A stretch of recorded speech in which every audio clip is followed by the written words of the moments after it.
What's up, friends? My name's Aaron Ciotti. Everybody calls me Ciotti. That was your local daily dose of bounce back, brought to you by Kiss.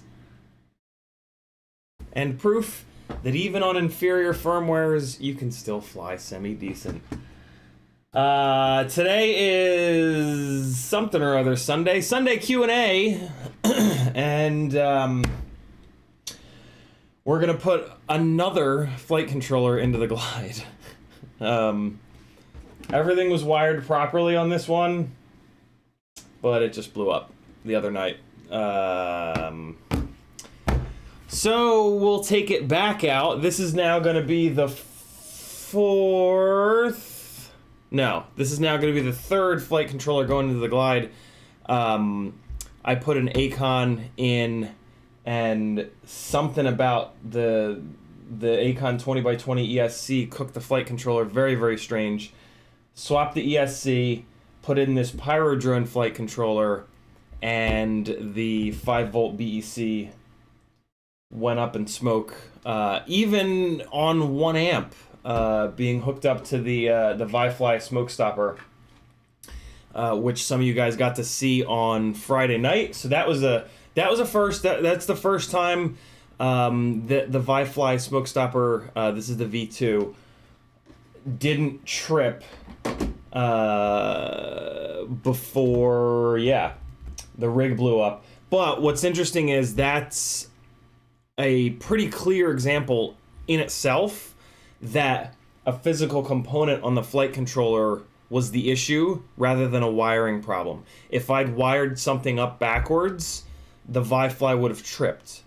But I didn't. Everything was wired properly, and just one of the components on the flight controller was faulty, whatever. I don't know. It's not a very fun word, but you know what I mean. So yeah, that's what we're gonna do. In the chat, Alan Mitchell was first. Apache Smoke Wounded Sniper was next. Darkman, Riot 9, Matthew Vega in the house, calling me the FPV Church with Fathers. Time for FPV Church with Fathers. CiottiFPV.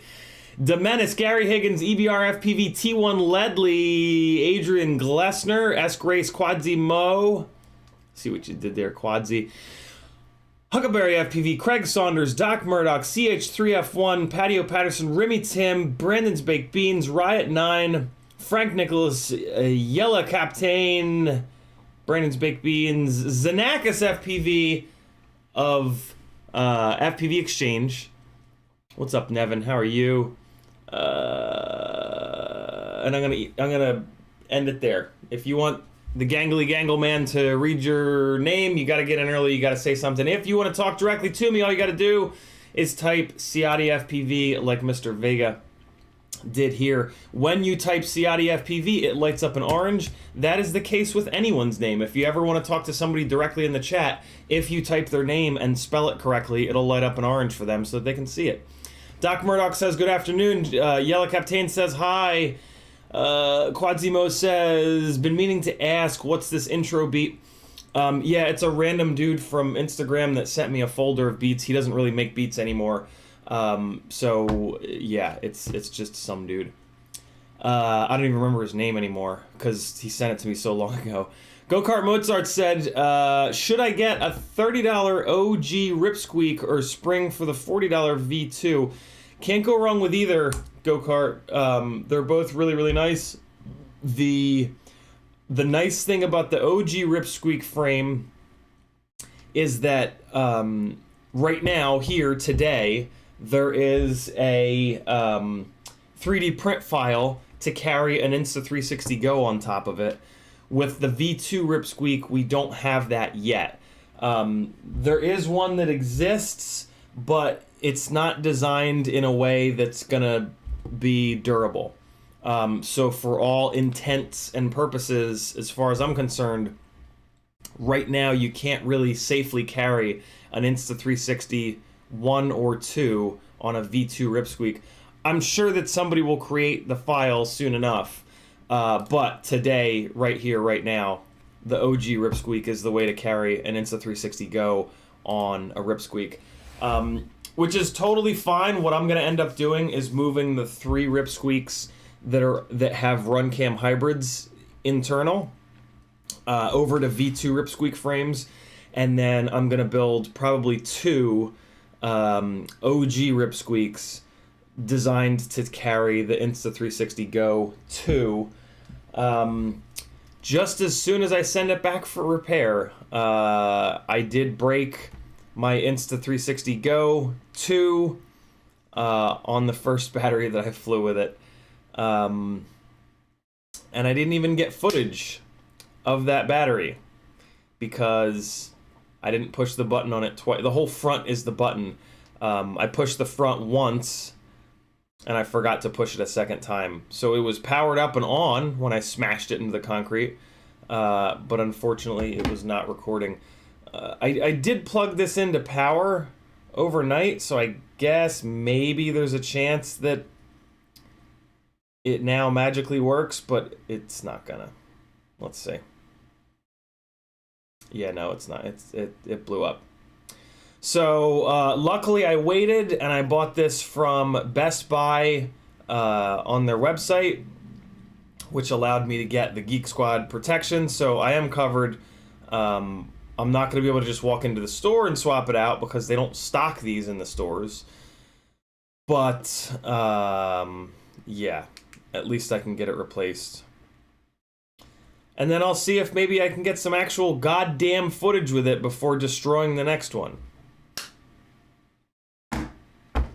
I've got the box out and everything. I just need to package it up and jump off the roof. Very, very frustrating experience with that. I cannot believe. I don't know. I just started flying. Like for the first minute of the battery, I was like, okay, it's all good. Relax. Don't break it. And then I just forgot that the plan was to not crash. And when that happens for more than 30 seconds, I crash. And I crashed hard. I slammed it into the ground really hard. When I hit the ground, I was like, that's fucked. Like, I just knew. I don't know if you guys have crashed enough to have that, but I can typically tell the second that it hits, the second that I hit something, whether or not the rig is going to be a smoldering pile of dust or flyable.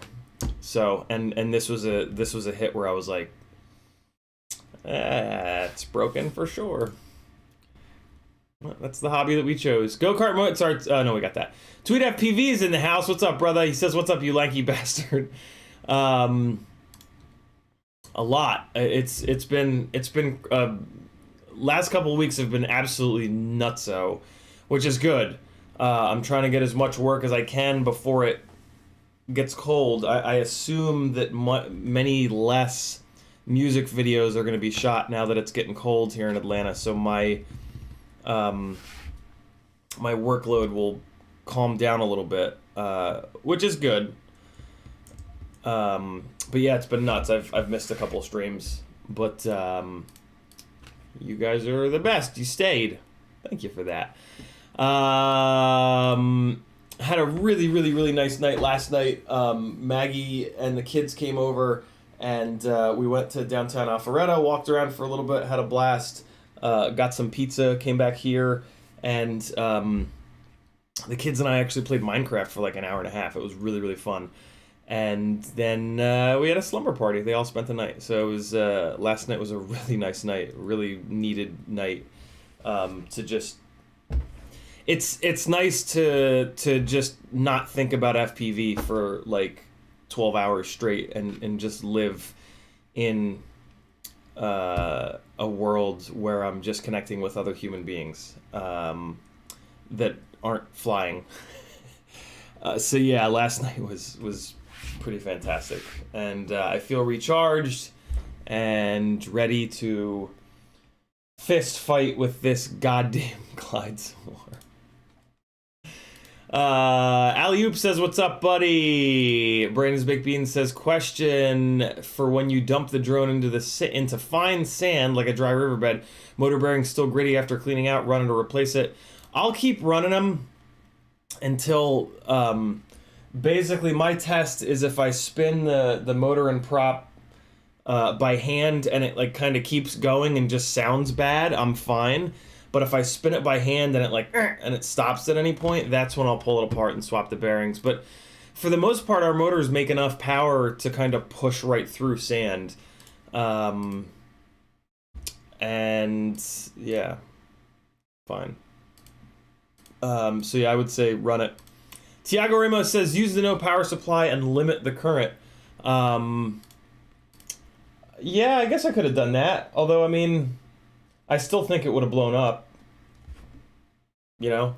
I mean, once I'd plugged it into full VBAT, like if I'd done that, it would have potentially, if I could have turned it on at like 0.0001 amp, maybe it would have fired the flight controller up. But like then what? Like, you know, at some point I would have plugged a battery into it, and it would have cooked that part on the flight controller. So yeah, I don't know. I'm frustrated, but I haven't had a component fail like this right out of the package in a long time, come to think of it. So, and that used to be a very common thing. Like 4 or 5 years ago, my God, it was like, I mean, it was partially because I wasn't as good at building as I am now. But I remember a lot of components used to just go up in flames for no reason back then. So the quality control has definitely gotten better. But still not good enough. Aethix FPV says, bad breath can give anyone bounce back on Kiss.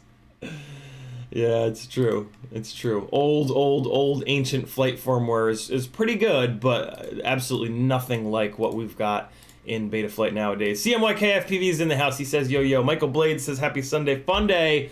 Yella Captain says, you cracked pronunciation. So proud of you. Just give me enough time and I can learn anything. EEDoc says, been experimenting with stuff to prepare for whoop season. Have you tried Blue Jay on your whoops yet? Free RPM filtering, a lot of control over motor power, ESC tunes. I have not. I'm perfectly happy with BL Heli S. It allows me to run RPM filtering for free. And I don't know. My tiny whoops fly great. I don't really know. I'm not necessarily searching for like that last 1%, screwing around with all kinds of motor tuning stuff. Not to mention that, like, I don't know. I think I really like a little bit more simplicity when it comes to tuning, unless there's problems. Like, and with tiny whoops, I don't really typically have any issues that aren't mechanical related. Which, I mean, I guess you could say that's sort of like my whole tuning philosophy is to not use tuning as a band-aid for a shitty mechanical build. Because it's never gonna fly as good as a proper mechanical build with a simple tune. So yeah, I just don't find pouring lots of time into tuning to be worth it when I can pour a bunch of time into which motors, which props, which frame, have a better mechanical system, and then I can just do a really simple tune, crank the P's and the D's up by 10, 20, 30 points, and away we go. But that's just me, no wrong answers. I buy components that typically are a few dollars more expensive, and you know, that's my choice. If somebody already has a bunch of, you know, not as good components, or they can't afford those couple extra bucks, I totally get it. And then you can, you know, replace that extra money with a bunch of extra time and dive really deep into tuning. But I find that it's well worth spending a couple extra dollars to save a ton of that time. And then I can take that time that I've saved and make even more money with it. You know what I mean? Like the couple extra dollars that I spend on components, it's kind of like I'm paying myself, you know what I mean? To not have to then spend all that time. But I digress. Scott Gillen is in the house. He says, what's up? Maidened T-motor glide setup, and it was sweet. Love it, Scott. Start pounding on it. That's when you'll really love it. That's what she said. Quasimodo says, hey pal, what's your flight time on the Cinesplorer? I'm running a Hero 7 650 mAh, only getting 3.5 minutes. Yeah, 650 is not enough. You want 4S 850s. I get about 5 minutes. It depends on how much ground I'm covering. On the gig that I did with James Christensen of SOG Productions up in Asheville, I was covering a lot of ground. Like this loop that we'd worked out, I was probably covering like a quarter of a mile, like all said and done. and I was nose down, like really cooking on some of it. So on that shoot, on a 4S 850, I was only getting about 4.5 minutes, maybe 4 minutes. It depended. But yeah, on a typical shoot with a 4S 850 on my Cinesplores with the 2004s, I get about 5 minutes up in the air. That shoot was a little bit different. You know, usually you don't have one big long continuous route where you're just like nose down the entire time charging forward.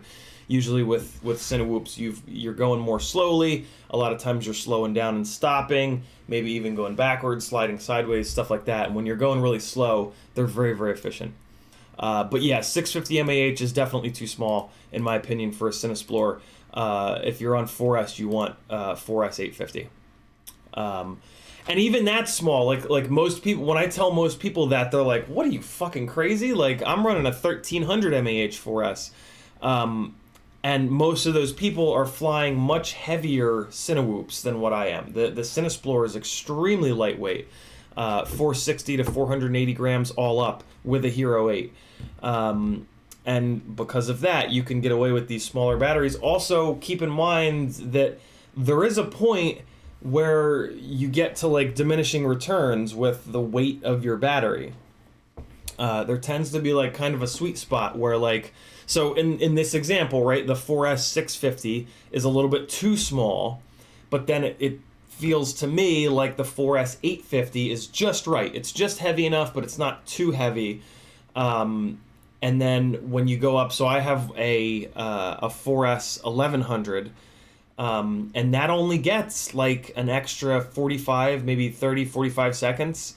Because again, we're hitting this point of diminishing returns where the extra weight of the battery going from 850 to 1100, that much extra weight, which is like another 30 to 40 grams, is making the rig work so much harder that it's less efficient, and it's using more, you know, it's using a bunch of that extra, a bunch of those extra milliamps just to keep the damn thing in the air. So yeah, I mean, you could, and I mean, I guess you could argue that, like, I mean, I guess the right way to do it would be to look to see the absolute minimum amount of time that you need to spend up in the air, and then put that size battery on there, right? So like if I was only doing a run where I needed 3 minutes, I could run a 4S 650. But the problem is if I were to do that, if I were to run the 4S 650, you're gonna get that battery really hot. And the batteries don't like that. They don't like to get really hot like that. I have to go to the bathroom. So you guys are gonna have to watch a bunch of me flying at the bridge. I'm just gonna put a couple batteries on here. Like I said, I'm pretty sure this is me flying Kiss, so excuse the bounce back. I'll be right back. There's not much I can do right now. I gotta go. Let me check something though. Let me make sure that these aren't gonna start playing halfway through. You guys, I always get asked, how do you deal with going to the bathroom with live streams? And my answer is always that I just go to the bathroom. Alright, these all should play. This is from 2019. This is from March of 2019. And I'm pretty sure that this was around the time that I was doing the, that I was experimenting with Kiss. So here you guys go. I'll be right back. Sorry.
Better, definitely better. That's for sure. Definitely better. Ooh, it got dirty. Ooh, lots of grass. Oh, lots of grass.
Way better. I also turned off the second biquad filter. Wow. Quick. I'm going to push the D's up a little bit more here. but then I'm just gonna fly this battery. This tune is in a better place than it's ever been, thanks to Willard and, oh my God, are you kidding me? Thanks to Willard and Jonathan. You guys rule.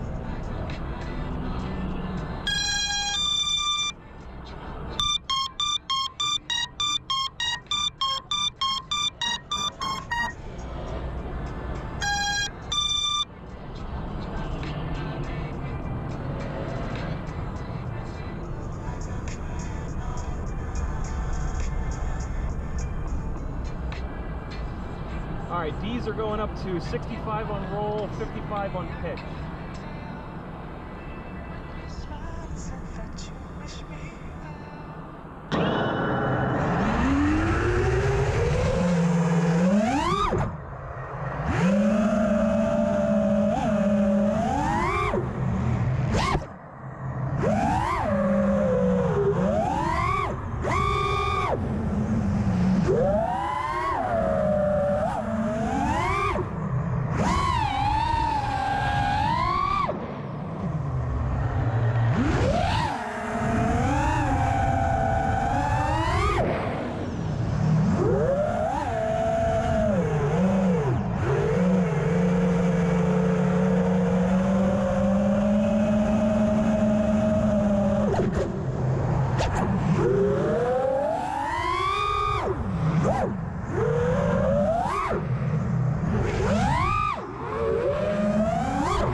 Enough! Hi friends, I'm back. Okay, let me get caught up in chat. I'm way behind on chat now, so let's take 10 minutes to just blast through chat, and all will be right with the world. Scott Gillen says, what's up, mate? Oh, we've got that. Remy Tim says, well, that explains it. Pushing the button the second time turns on crash protection mode. Wait, what? What were we talking about? Crash protection mode? What the hell is that? What's crash protection mode?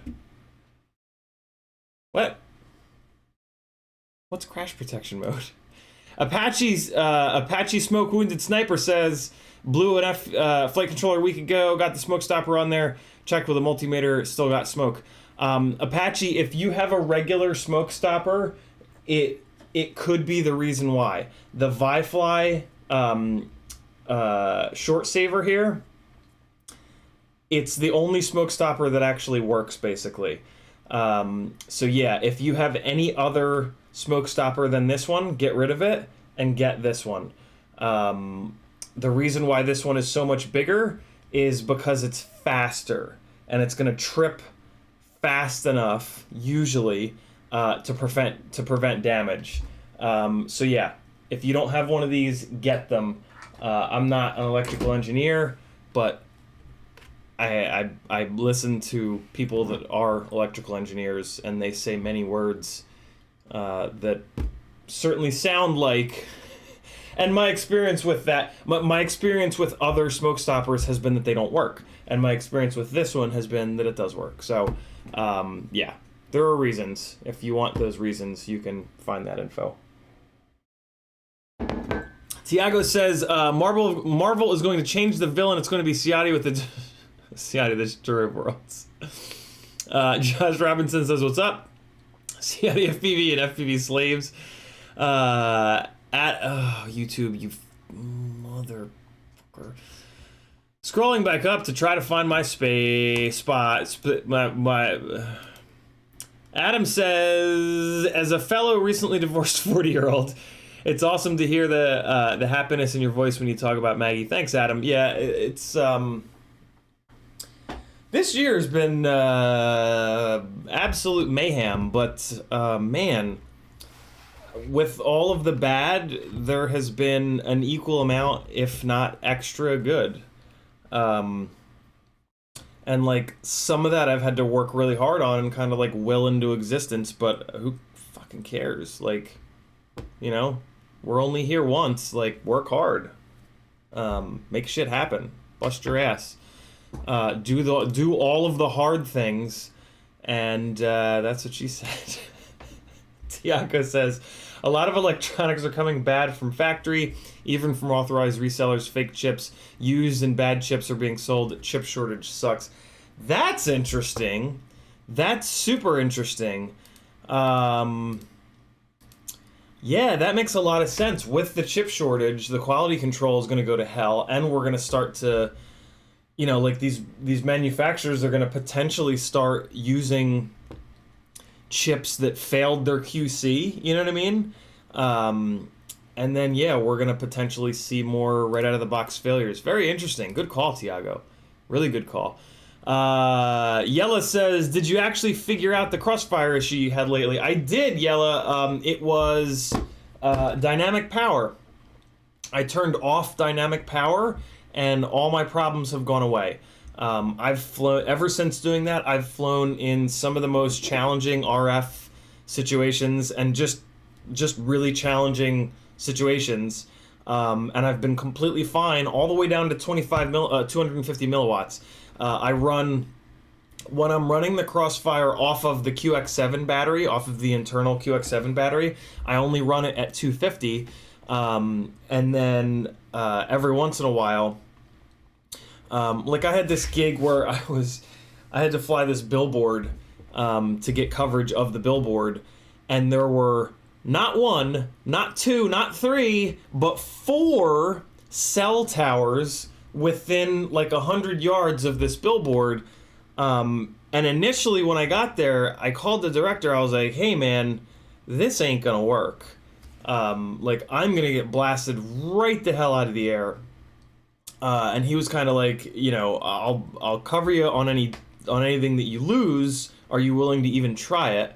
And I was like, well, yeah, if you'll cover me on a lost rig, sure, I'll put it up in the air, see what happens.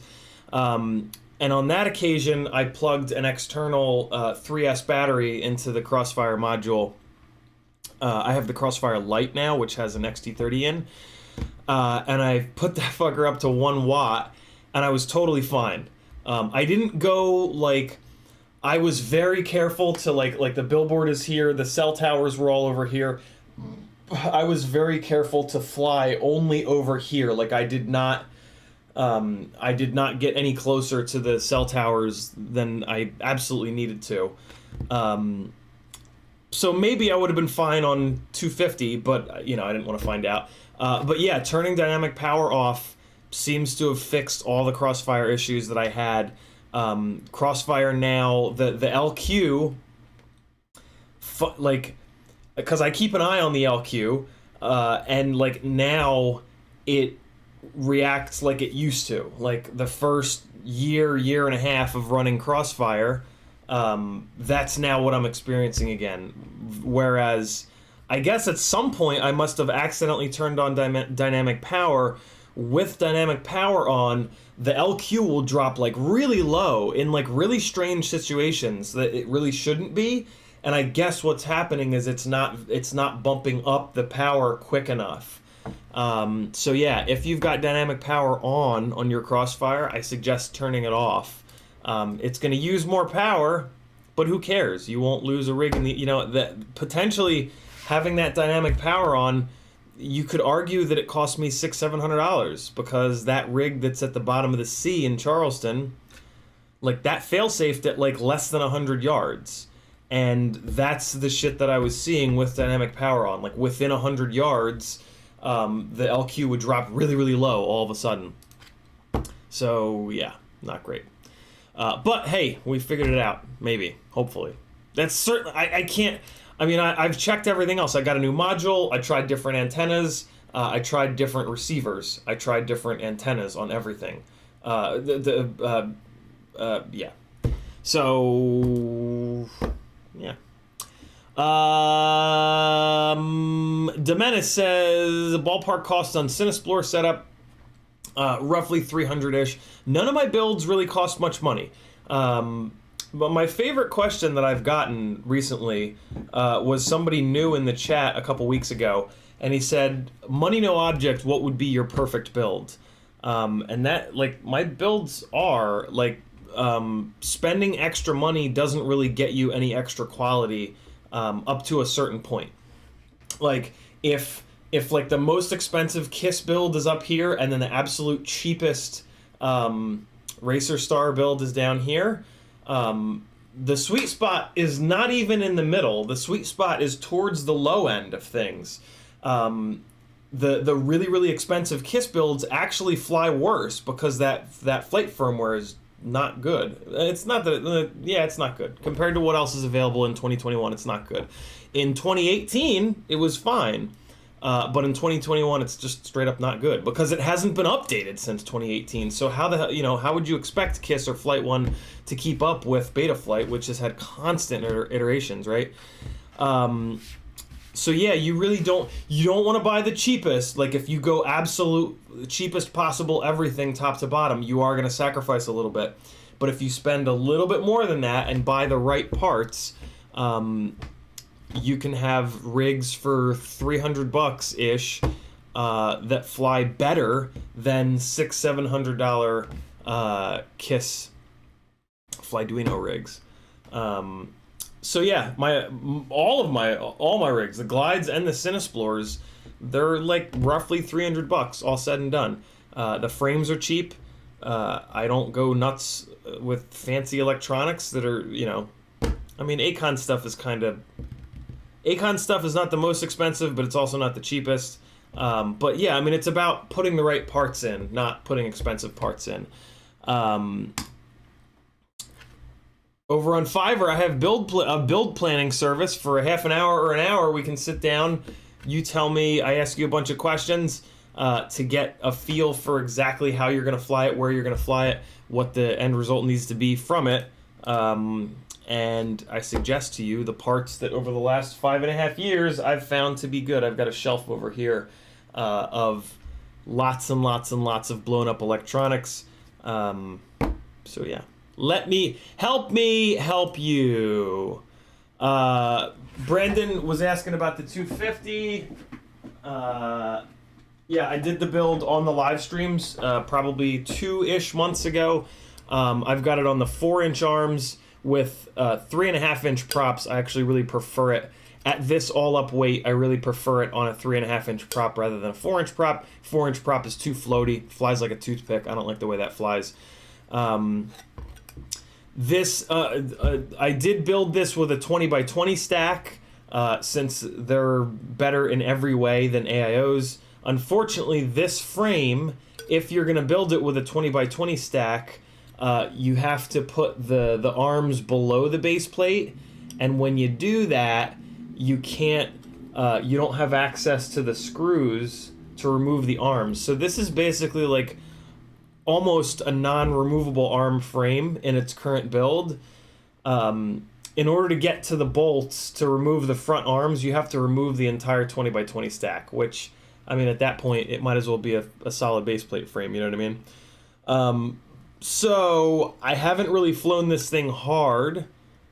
I haven't taken it easy on it, like the front arms are a little mangled, but I haven't flown this like properly hard because when I start flying this properly hard, I'm going to start crashing it really hard, and I'm going to break one of these arms.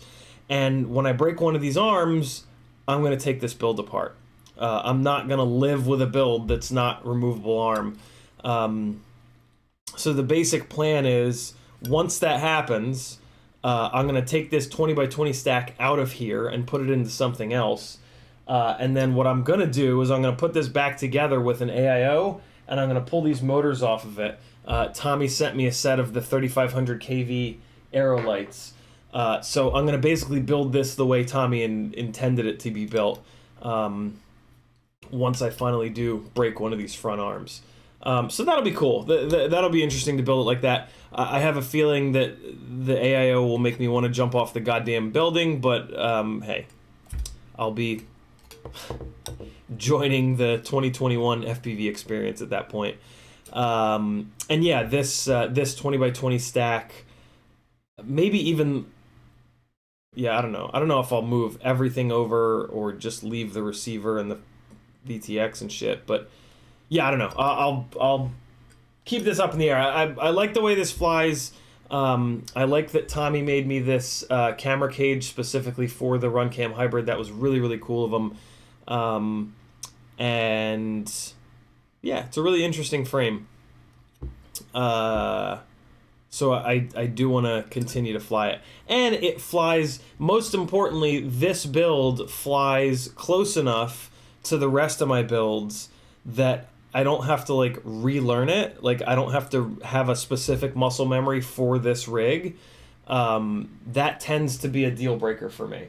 I don't want to have to like, oh, I'm flying this rig now, let me adjust my brain to this rig. I need to be able to just fly. And that frame does that, which is nice. Chai tea with chocolate half and half, before anybody asks. I had a drink of, the reason I just had to run to the bathroom is because I had a drink of coffee this morning. Something about coffee. I'm caffeine makes me shit, as most people, as it does with most people.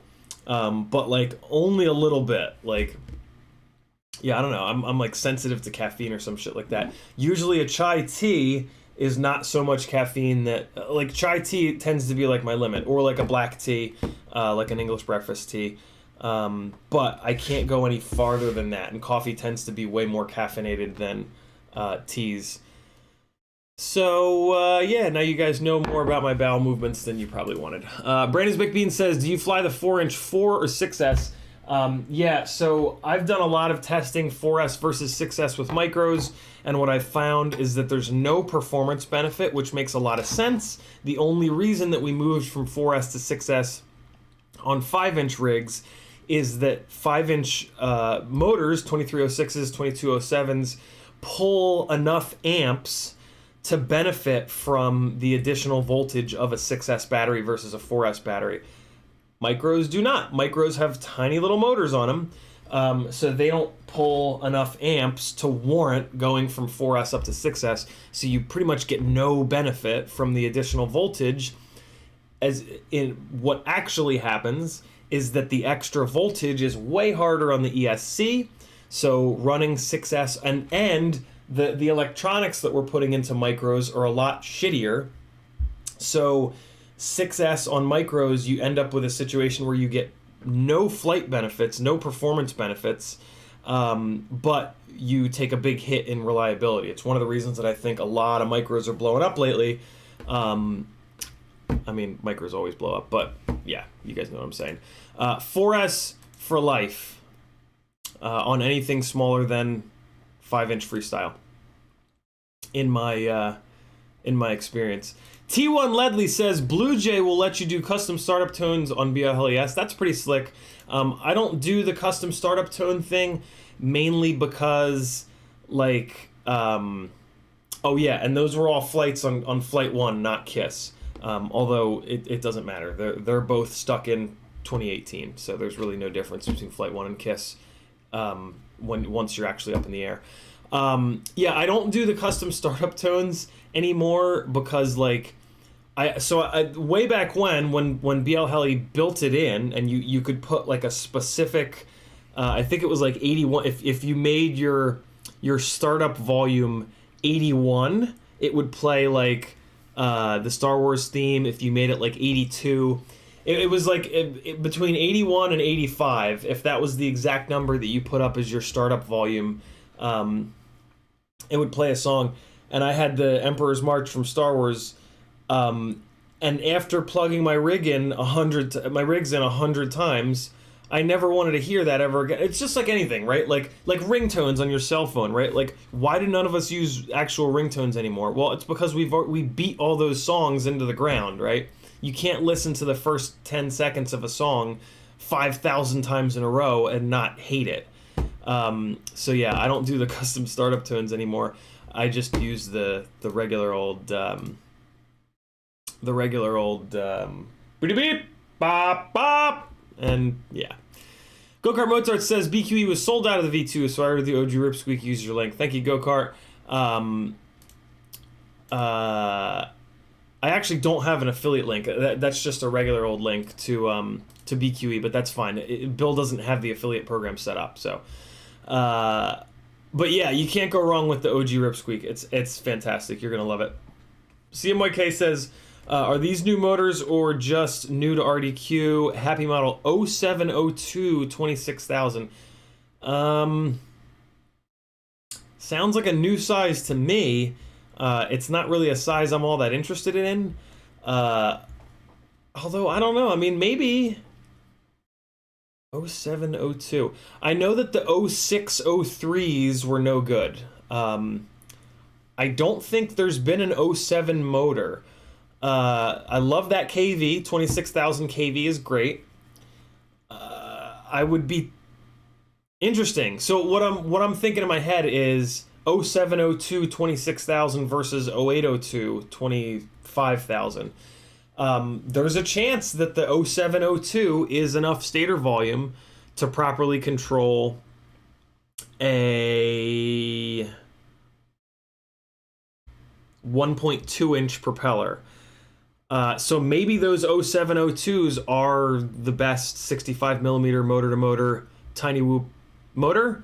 I'm probably gonna stay with the 0802. My thinking there is that I use the heaviest of the tiny whoop propellers, the Gemfan 4-blade, which just makes more thrust. The biggest problem by a huge margin with tiny whoops is a lack of horsepower, a lack of thrust. So for me and the other freestyle pilot, the other really like nuts tiny whoop freestyle pilots, yeah, if you can get any possible way to get more thrust is going to make the rig fly much better than fucking around with tuning or like anything else, or even like all up weight. So yeah, I'm going to stick with the 0802s, but that's interesting that Happy Model's making an 0702, and it's interesting that it's 26,000 kV. That's a little bit of extra kV, although apparently on these small motors, the actual kV of the motor varies widely.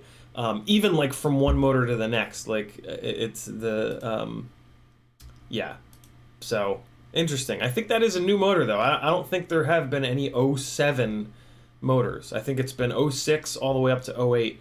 I could totally be wrong about that though. Gary Higgins says, whoa, come on YouTube, you bastard. I was just about to read it. Scrolling back up. Scrolling back up. God damn it, come on. There it is. Gary Higgins says, when do you think the HD version of the Ripsqueak will come out? Should be really soon, Gary. Really, really, really soon. Brandon's Baked Beans says, RDQ or Pyro has the new one that's supported to be an even faster smoke stopper short saver than the Vifly 2. Have you seen that? I have not, Brandon. What's it called so I can search for it? Alley-oop says, didn't work Friday, LOL. What didn't work? Oh, yeah, right. Yeah, so the Vifly was set to 1 amp on Friday, and that chip blew up at 1 amp. I don't really know if you can. I mean, like 1 amp is like so. You have to have a certain amount of voltage for the components to even turn on. So like if the Vifly went down to like a 0.5 amp to try to save that flight controller, that might not be enough to even boot the damn thing. So yeah, I don't think any smoke stopper would have worked on this glide on Friday. I mean, it was a chip failure, right? So like, even if, so like, let's say it had worked. Let's say the Vifly had tripped, right? I would have traced all my wires, and I would have been like, everything's fine. I would have hooked it back up. It would have tripped again. Now what, right? Like, we can't individually check each individual chip on the board. You know what I mean? And then eventually I would have said, okay, well, I'll just plug a battery in, and it would have cooked. So yeah, when you buy a flight controller or an ESC that are just bad, a smoke stopper is not going to do anything. The only time that a smoke stopper can save you, realistically, is if you've wired something wrong, right? Like, if the component is bad, the component's bad. It's going to blow up, period. The smoke stopper won't save the component from blowing up. It doesn't, like, help it doesn't fix the component, right? It helps if you've fucked something up. So, yeah. Adam Bellingham says, I'm happy for you, my friend. Thank you, brother. Apache says, thanks, I'll get that smoke stopper. Nice. B-Man says, what's up? Remy Tim says, please stop saying that dynamic power was the cause of your crossfire problems. Dynamic power has been bug-free since just after around the time you last updated that old Micro TX. So, I mean, if it wasn't dynamic power, Dan, then what was it? I was as methodical as I possibly could be with that troubleshoot. And yeah, I mean, it's I can't think. I would love if you could tell me what the problem was that was causing it, but I doubt you're going to be able to, because I tested everything. I changed antennas, I changed modules, I changed firmware, I changed receivers, and I changed antennas on the receiver side. And the only thing that helped the problem was turning dynamic power off. So, like, I would love it if anybody could tell me either what I missed or yeah, anything other than, yeah, I don't know. Like, there's nothing else. There's nothing else that that I can think of that I've changed. So yeah, I don't know. Remy Tim also says it's a misinformed diagnosis unless you've tried dynamic power on the new module and still have failsafe issues. So I did try dynamic power on the new module, and it acted exactly like it did on the old module. I didn't push it until the point that I got failsafes because I'm sick of losing rigs. So, I mean, yeah, I guess you're right. I guess without me losing another rig, I can't be totally sure, but I'm like 99.9% sure because of the behavior of the LQ. And I'm pretty kind of careful with that stuff, and I don't know, I'm somewhat intelligent. So yeah, I don't know. Tiago says he's had issues with at least 3 firmwares with dynamic power. B-Man FPV says, so you're just locked in at 50 hertz then?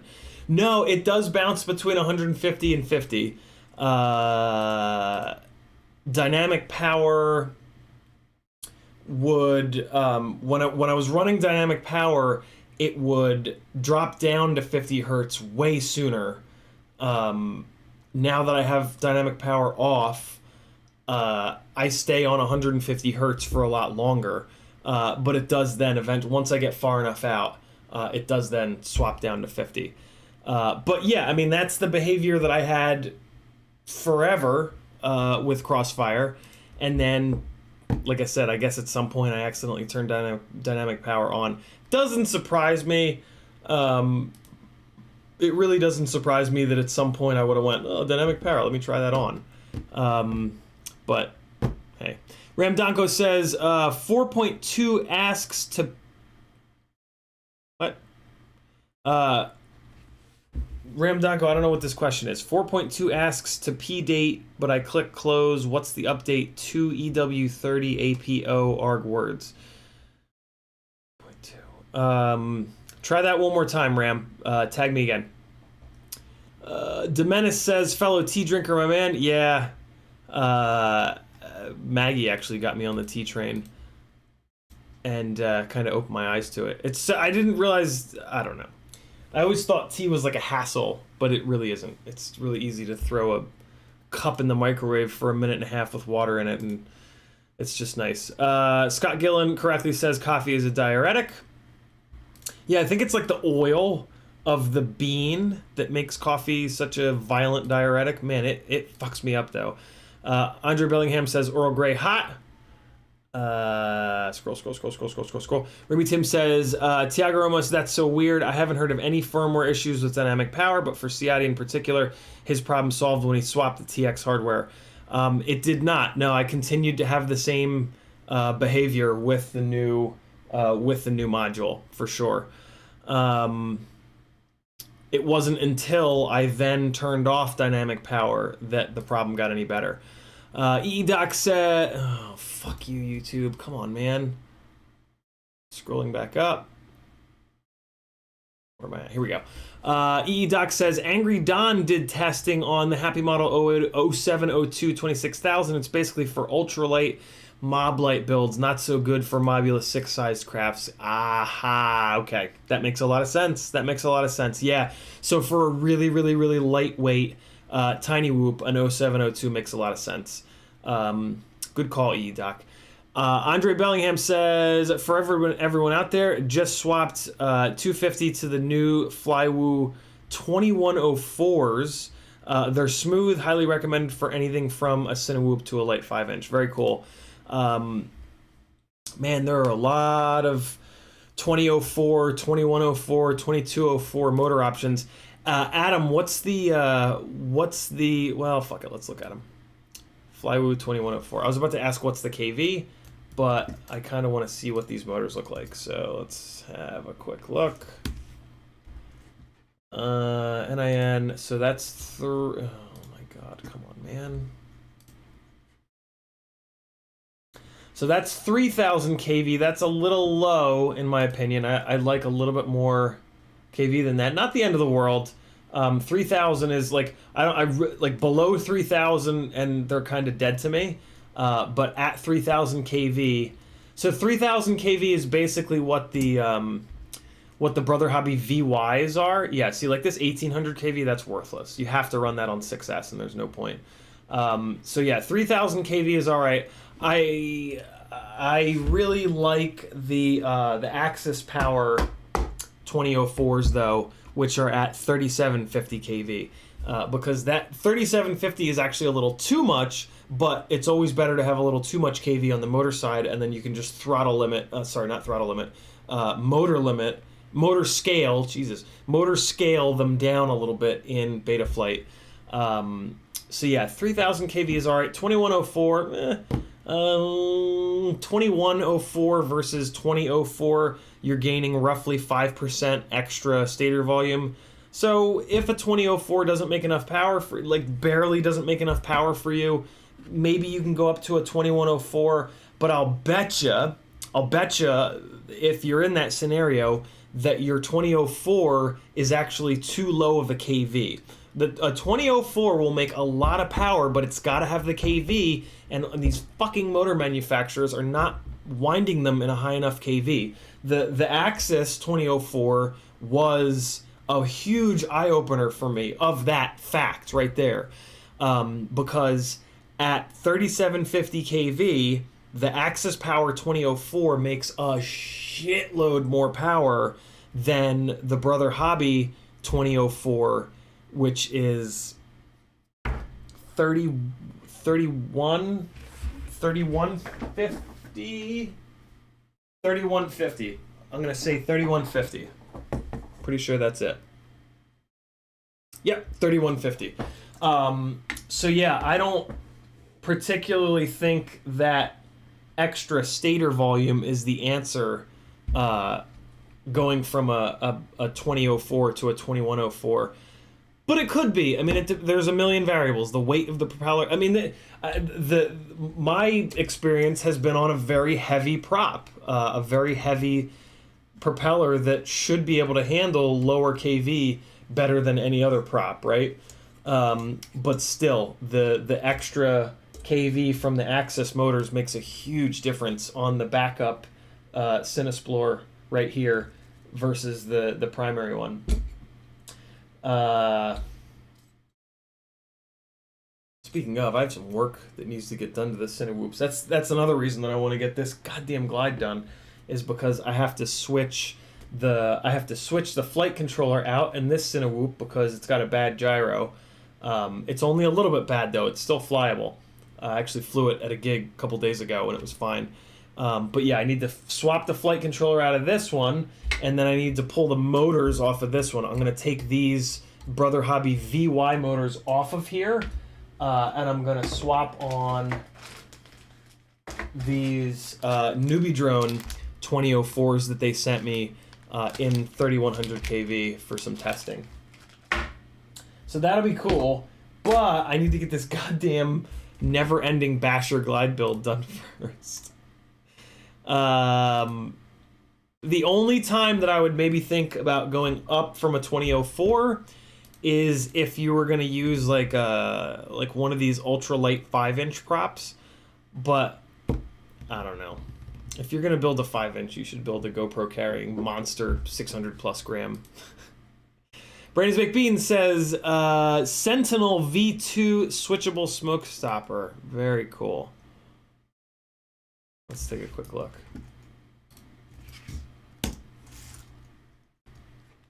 Switchable smoke stopper V2. Look at that. Oh wow, look at that little buddy. So this is supposedly better than the Vifly? It's so much smaller. How could something smaller be better? Am I right, ladies? Who am I kidding? Interesting. Turn off time is 250 nanoseconds. Other companies are 3 milliseconds. Huh. Interesting. Okay. So, or either Vifly or this one. I wonder if that's a power switch. That, my guess would be, it is an on-off switch. It said it here. On-off switch makes testing. Oh God. Just having a smoke stopper with an on-off switch is like good enough to, it's really nice. Really nice. Alley-oop says, just give me some crap, it's all good. Apone is in the house. He says, want to strip out my iFlight Bumblebee HD, fit the electronics into a small freestyle frame, 35 millimeter stack. 35 millimeter stack. 35 millimeter stack. What the hell is a 35 millimeter stack? 35 millimeter stack. So we've got 20 millimeter, we've got 26, which is the AIOs, and then we've got 30.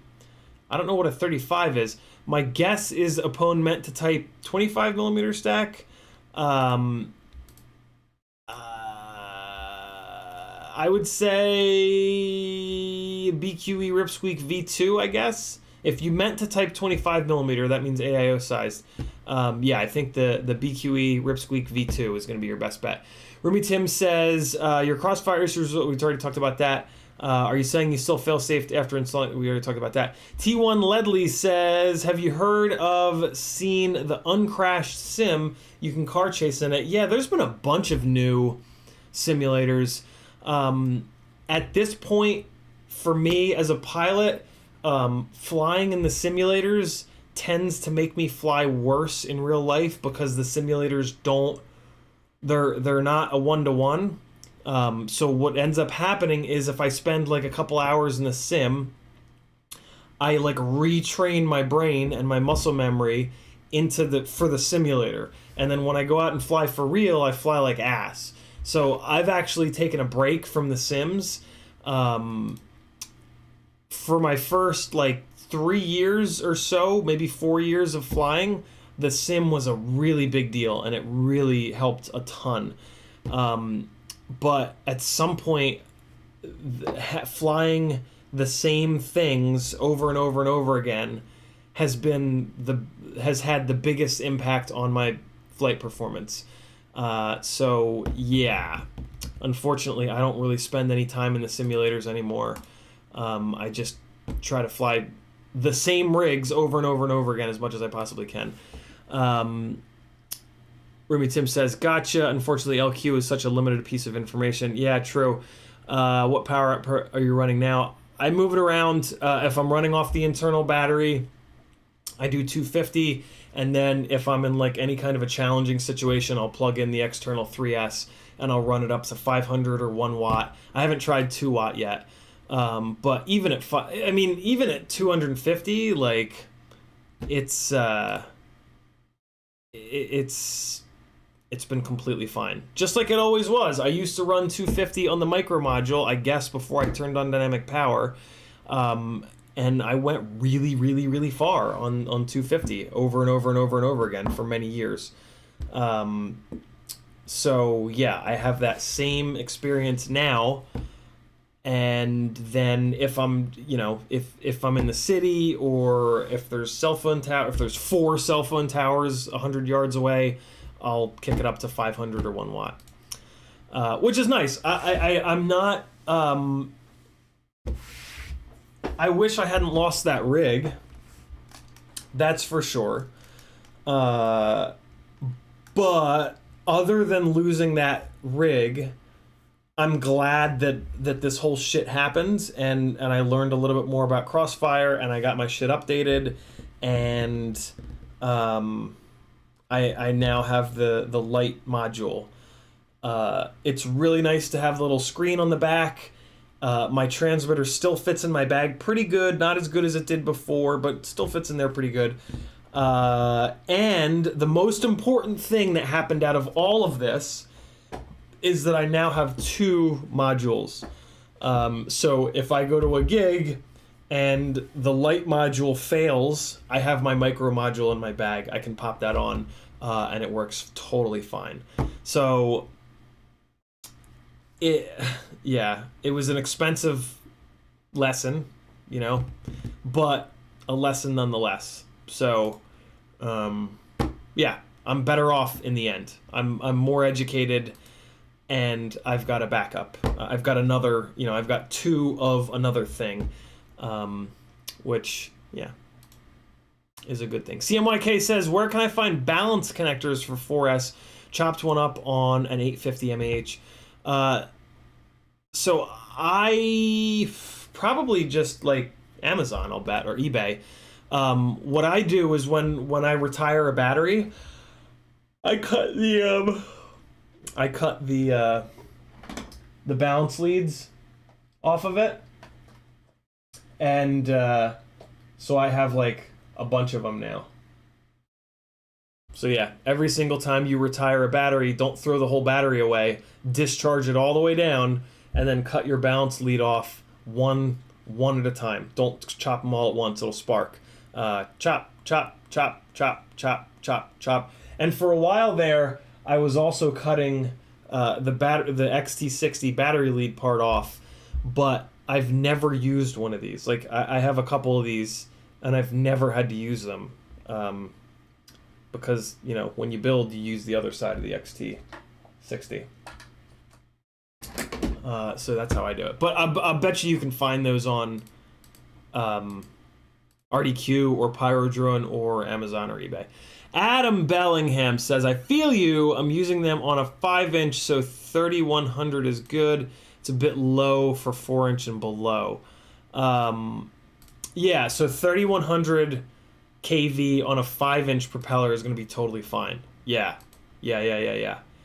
And the extra stator size might actually help with that bigger, heavier 5-inch propeller. So yeah, it's good. It's not the size that matters, Brandon Big Beans says. Adam also says, I'm an oddball who likes a sub 255 inch, had the Luminaire Chief 2005s on it before, and they are garbage, too low of a KV, and electrically noisy AF. Interesting. Luminaire motors always seem to be not super great. I don't think I've ever heard anything good about a Luminaire motor, if I'm honest. CiottiFPV says I took a lot of shit for saying that about flying in a sim. Did you really? That's interesting. Same thing, Dan? Have you had the exact same experience? You've been flying for a long time, so it would not surprise me. Ramdonko says, Ripsqueak 2.5 going okay. Nice. Glad that you like it. Remy Tim says, just so you know, Crossfire 500 milliwatt and higher can blast out your quad's receiver if it's powered on too close and damage its sensitivity. Best practice is plug it, take off 15 plus feet away. That's good to know. That would explain the crazy flashing red when the transmitter is close to the rig. Damn, that's good to know. I've probably only run it on the external power 3 times so far. I did it up in Asheville because I was flying deep below grade and around back of the house. I did it for that billboard shoot because I was afraid of the cell towers. And there was one more time that I did it. But yeah, that's good to know. I won't keep those close together. God, that's crazy. Tweet says, all the sim does for me is for practicing the path of travel for a race. Its usefulness ends there. Yeah, you know, I still do love the sim, and I really recommend the sim for anybody who is looking to like nail down an awkward trick. Like a lot of the pitch forward stuff, a lot of like the Maddie stuff, the trippy spins, shit like that. Absolutely learn those in the sim. Like if there was like a new camera movement that I wanted to figure out that was like really confusing or disorienting, I would absolutely go back into the sim to kind of lock down the stick movements. I don't really think that there are, because like at this point I've done every combination of like pitch and roll and yaw, right? But yeah, I think the sims have a lot of value, but yeah, just if you notice that after you spend a bunch of time on the sim that you fly like shit in real life, don't ignore that. That means something. Yeah, basically what I think that means is that you've become a good enough pilot that... So, I mean, I think for a long time in, like, your growth as an FPV pilot, it's 420, the weed number, but in time, I think your growth as a pilot for a long time is just stick time. Just when I push the right stick forward, this is what happens. When I push the right stick to the left, this is what happens. And I think that there's, like, hundreds of hours that you need to spend just getting used to sticks and just getting used to... When I cross coordinate, this is what it looks like. When I, you know, there's just a million different little combinations of moving each stick around that the sim is going to really, really, really help you out with. But once you've done every single one of those combinations 100 times, what, in my experience, what has become more important to getting better is, the word might be perception. I don't think that's the right word, though. But basically, when you hammer the rig full throttle and invert it, and you need it to cover like 120 feet to get to the other side of the tree where the gap is it going to make it? The simulator will fuck you up, because in the simulator, it's absolutely not going to carry like it does in real life. And yeah, I think there is a certain point as a pilot where basically being able... I think perception might be the right word. Like, you're kind of looking into the future, and, like, you're doing something. Like, so this was a big thing in motorsport, right? Like, one of the things that I taught more than anything else, and like arguably the thing that would help my students go faster, more safely, would be to look farther ahead. Like if you're driving a car and you're in a right-hand corner, if you're not like looking out the right side of the window, actually left-hand corners are a better example when it's a left-hand drive car. If it's a left-hand drive car and you're in a left corner, a lot of times you should be looking out of the side window. If you're looking out of the windshield, you're not looking far enough ahead to see what's coming. Flying is to me very similar to that. In like, I'm not looking at where I'm at now, I'm looking at where I want to go. That's what I would teach. Look where you want to go, not where you are. Like, those were the words that I would say 100 times per weekend.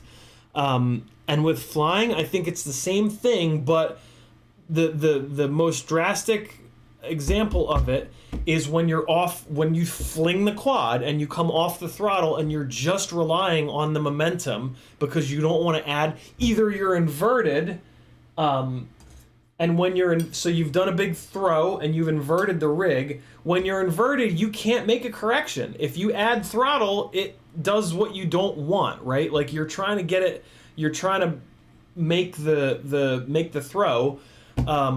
Same thing, like if you knife edge it, I mean, like you can use the throttle to shift your trajectory left to right, but you can't make it fling any farther. So that's when flying the same rig over and over and over again in real life is the only thing that's going to help you out. Yeah. Because at that point too, here's the other thing that I have going on a lot is that like I don't just want to throw it like that and then wait until I get there and then make a correction, because at that point it looks like a correction and it reads as a correction as a mistake, and I don't want that. If I go to throw it up over a tree inverted, the earlier that I can see that it's not going to make it, the earlier that, for example, fling it up like this, if I immediately know it's not going to make it, I can continue this roll nice and slow, and then when I get here with an upward, the downward thrust vector, I can add a little bit of throttle to, so throw it, flip it upside down, realize immediately it's not going to make it, slowly, hopefully in one big movement, snap this, but then keep it rotating. I can let it rotate slowly, and then add throttle, add throttle, add throttle, add throttle, chop throttle, and now it'll probably make the gap because I was able to add a little bit more downward thrust. And it didn't necessarily look like a mistake or a correction. A seasoned FPV pilot will know exactly what happens because it looks better to just fling it upside down and just let it sit and just let it cover that whole distance inverted, because as a viewer, your eye allows you to like, whenever you do a snap move, it takes your eyes a second to like, where are we at? So if you can let it hang, I love the way that it looks when you let a rig hang inverted, because the viewer's eye can like start looking up at the top of the screen and like, oh wow, that tree looks cool and that looks cool. Oh my God, is he gonna make it? And then you make it and it looks great. But yeah, there you go. That's all I have to say about that. And just like that, I'm caught up on chat at 4:25. Let me go into the flight controller box and pick the next flight controller for this. Well, that didn't take long. It's going to be, we're going to finally dive into T-Motor Electronic Land. And I'm going to put this T-Motor F722 Mini into the Basher Glide. This is actually great. This is going to force me, this is going to put the most punishment as possible into T-Motor Electronics, which is, I really, really, really like that, because all of my,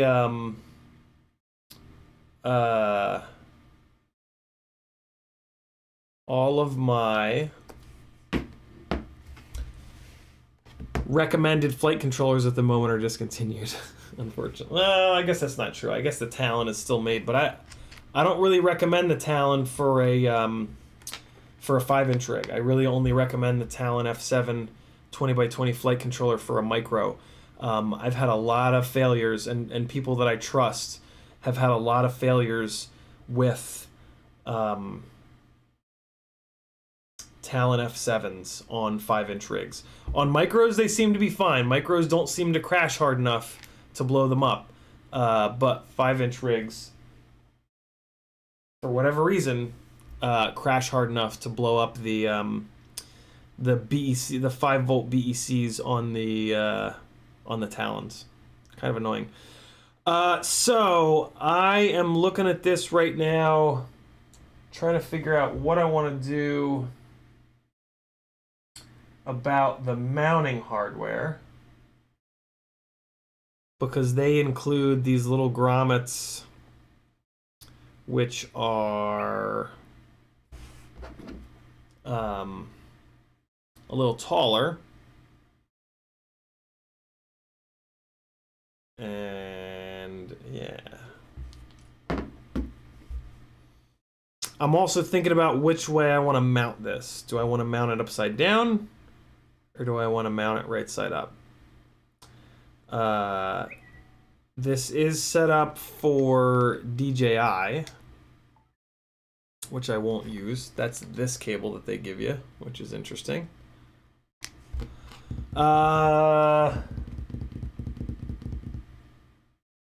So I'm gonna use smaller grommets. I'm not gonna use the grommets that they give me with this. I'm gonna use smaller grommets. I love that they give me this little instruction manual. So I've said it before. I have a feeling that the T-Motor electronics are made by Acon. Acon ships all of their stuff in these exact same containers. Acon also gives you instruction manuals with their stuff on these same cards that look very, very, very similar. Yeah, I mean, like, they're using the same font. Here, let me show you. Like, T-Motor electronics are made by Acon, aren't they? Tell me that these two are not made by the same people. I mean, come on. Come on now. Like, let's just be honest here, right? Is there really, do we really need to question this anymore? Or, yeah, Bobby Bags, you're absolutely right. Or Airbot makes them both. Absolutely. That's a total possibility. There's a good chance that Airbot makes everything. Every single piece of electronics. But, I mean, come on, right? Like, the first sort of dead giveaway to me was when people started saying that the T-Motor electronics were holding up. Because there aren't many. There aren't many electronics in this hobby that hold up. Like, full stop. So, yeah, that was the first sort of giveaway. But still a guess. Yellow Captain says, how did the HGLRC Zeus go for you? Mine is still rocking solid. I wasn't super impressed, but I think the Zeus is the VTX. I wasn't super impressed by the VTX. I also wasn't super let down. I was just kind of somewhere in the middle. The HGLRC flight controller seemed totally fine. What I was not impressed with was the HGLRC ESC. The right rear corner, right out of the box, was a little weak on the HGLRC ESC. So, yeah, HGLRC is still sort of a no-go for me, but definitely better than they used to be, that's for sure. Why am I putting this away? I need this. So yeah, they're improving, maybe slowly, but hey, incremental change will eventually get them there. Or I just happen to get a bad ESC. It's always really hard to tell. Okay, so I'm gonna mount this, I think the same way that I mounted this one, with the no, that might be a little too far forward. It might get a little too close to the camera. Yeah, see, I don't love that. It'd probably be okay, but it's just getting a little too close. So let's either mount it like this with this facing rearwards, or I could just flip it over. The pain in the ass about running this upside down is that all of the pads are now going to be on the bottom. So I'm going to have to build this thing, which is fine. I mean, it's not the end of the world.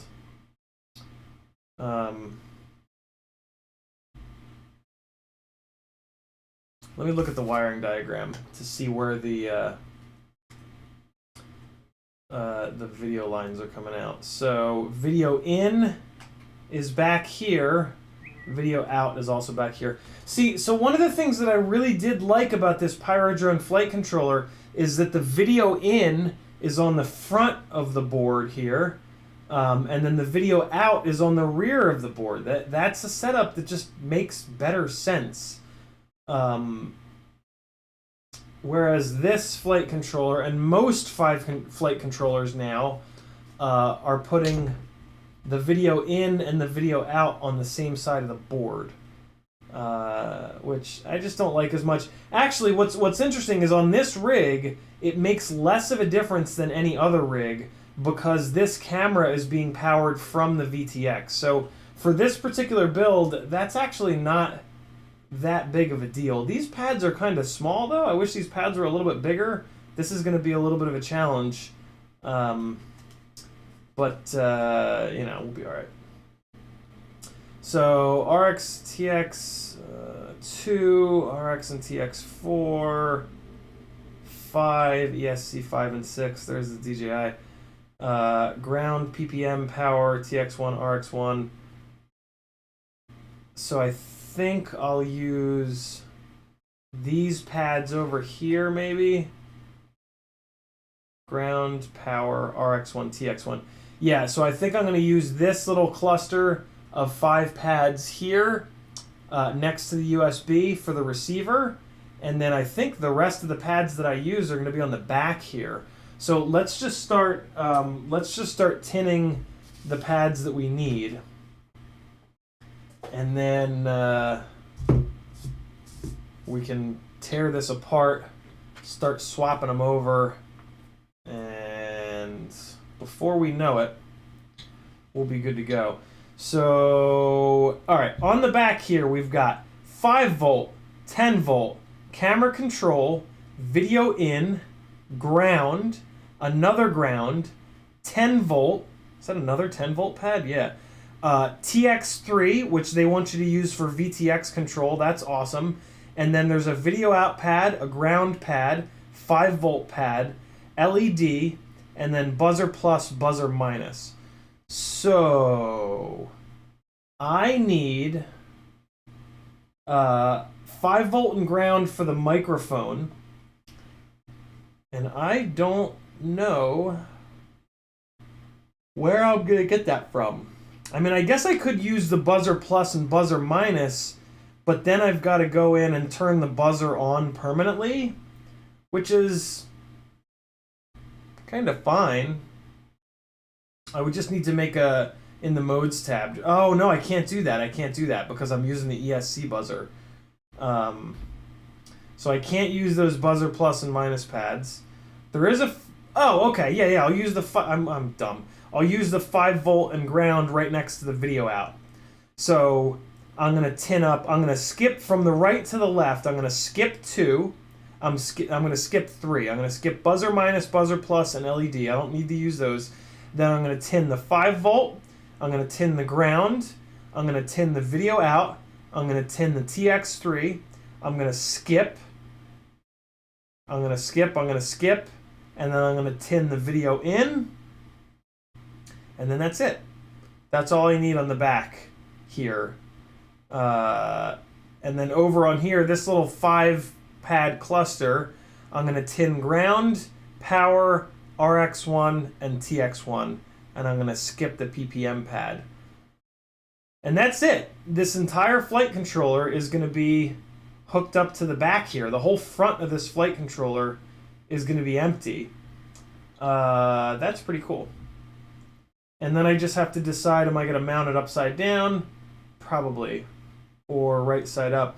This is also going to be the only flight controller that I've got using the new USB, which is kind of annoying if I'm honest. But could be worse.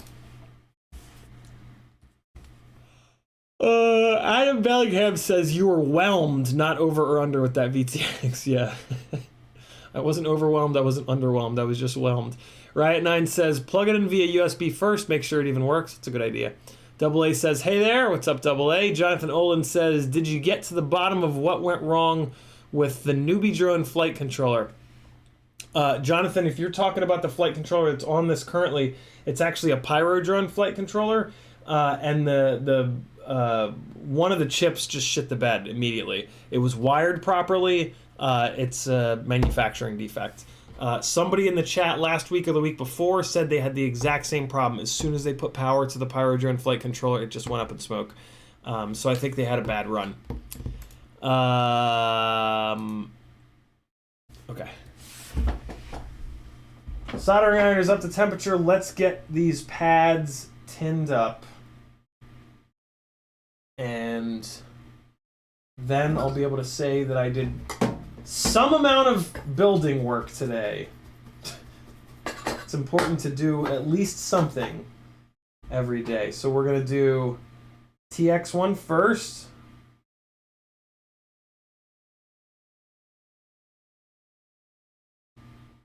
All right, man, these pads are small. Yeah, these pads are small, yo.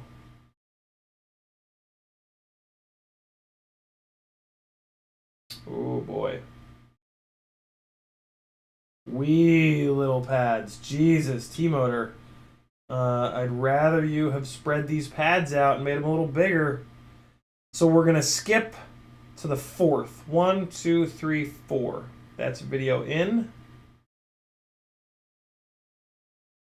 Jesus. And then, and now I'm going to go from the right to left. So we're going to skip 3, and then we're going to tin a bunch in a row. So skip, skip, skip, skip, skip, skip, and then 5 volt. We're going to tin that. Ground. Video out. TX3.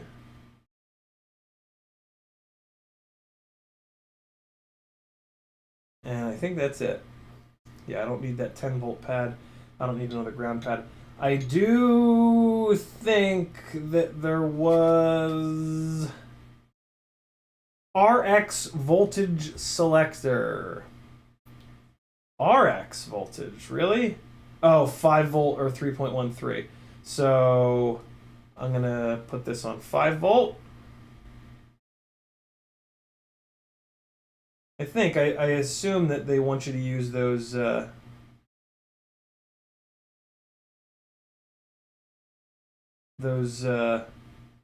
little 5-pad cluster for your RX. All right, that looks like a good little bridge. And then there's a physical VTX pit mode switch jumper. VTX pit solder joint after short circuit and turning this mode on, you can control VTX on up after short circuit and turning this on. Okay, yeah, so I don't want to jump those. Hey, well, here's the specs on this since they're here. F722 processor, MPU 6000 gyro, air unit port, built-in OSD, of course. Built-in 16 meg of flash for black box. Bunch of voltage. 5 UARTs, VTX switch, cam controller. Pretty standard specs, but what else? Input voltage 3 to 6 cell. The BEC, there's a 5 volt 2 amp BEC, and then there's a 10 volt 2 amp BEC as well. Firmware is T-Motor F7. Weight is 5.4 grams. I mean, the other option is to put all these pads in the front, but that's going to suck. I'm not doing that. I'm not doing that. So yeah, I'm going to put all these pads in the back, and I think I'm going to just run this thing upside down. I think that makes the most sense, is just to run it. Yeah. All right, so that'll be fine. Let's get the wires desoldered from this one, and we will start swapping them over. I'm going to wait to put the grommets on because the pads are really close to the mounting holes. So I think that once I put these grommets on, it's going to like obscure some of the one of the pads that I need to use. So we'll be patient with that. There's the video wire. Might as well throw that on. Throw this video wire on real quick. So this is video in, so that's going to go onto this pad here. Done this a couple times where, like, one by one, I've taken pads off of the component that I'm replacing and put them onto the new one. It works. It's I think it's a little bit more time consuming, and it's not the. I mean, it helps because you don't have to trace the wires back. But I don't know. I don't think it actually saves much time, if any.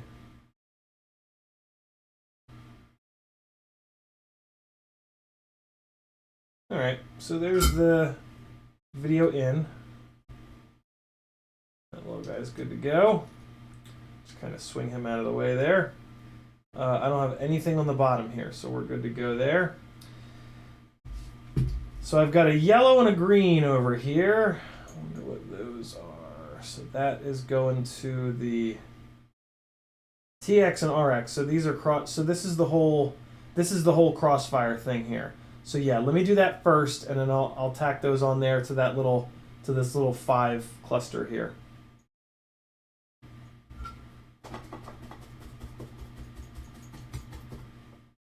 I want to take bets on the one wire that I shortened up, needing a little bit more length now. You guys remember me doing that when I was hooking up the crossfire to this pyro drone board? I think it was this green wire that I'm about to desolder. I shortened it up a little bit. Okay, so hey, chat. Yellow is TX, green is RX. Can somebody type that into the chat window for me? Yellow is TX1, green is RX1. Oh, these are through pads, that's right.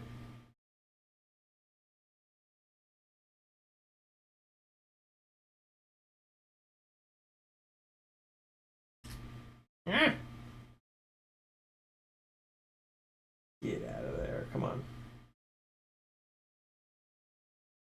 A lot of times you can desolder these through pads from the top, but you gotta have a little blob of solder, because you gotta be able to get the blob of solder onto some piece of the metal to transfer the heat. Sometimes it's easier said than done. It's gonna come in from the bottom. There we go.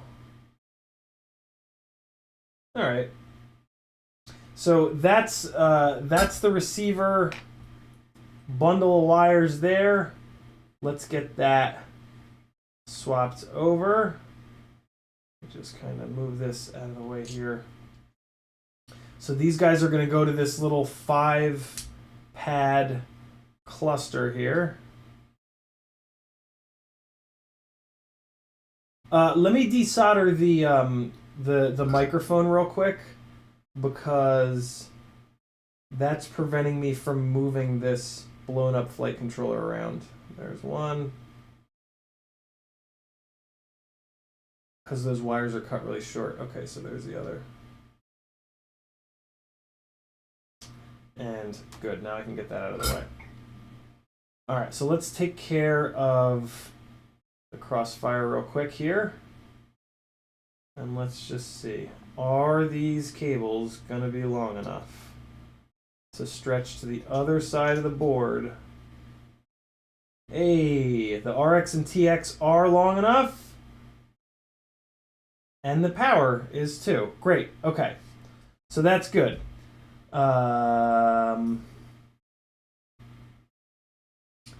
Move this guy back here a little bit.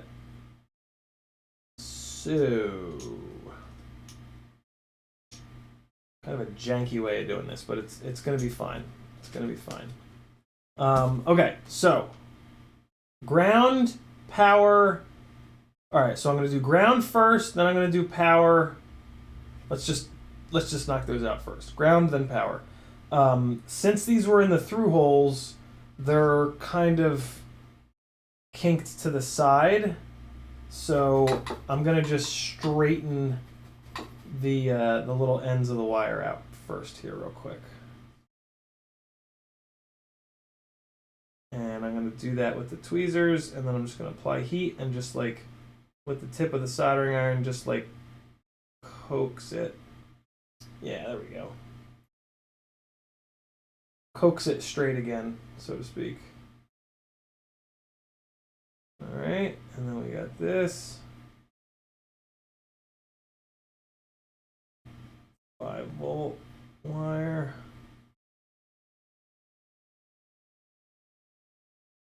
Let me tin the tip a little bit just to really make sure I'm transferring the heat.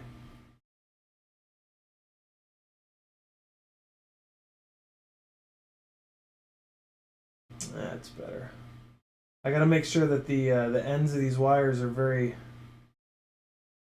like thin, because these pads that I'm gonna have to solder to are just tiny.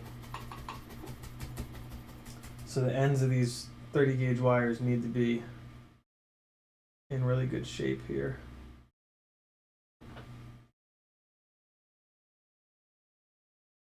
All right. Just tin this one more time. I just want to make sure that the ground pad is looking good. Or the ground wire. That's fine. Okay, so what we got first is ground. All right, ground is top left. So I am gonna rotate it like this so that I can come in like that. Yeah, that's what I want. All right, and I'm gonna send these wires to the inside like this so that they are as out of the way as possible.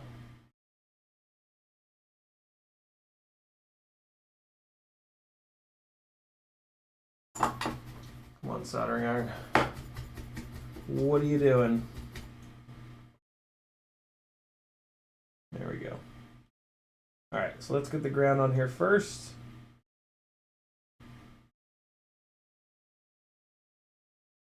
Ooh, these pads are close. These pads are close. Jesus.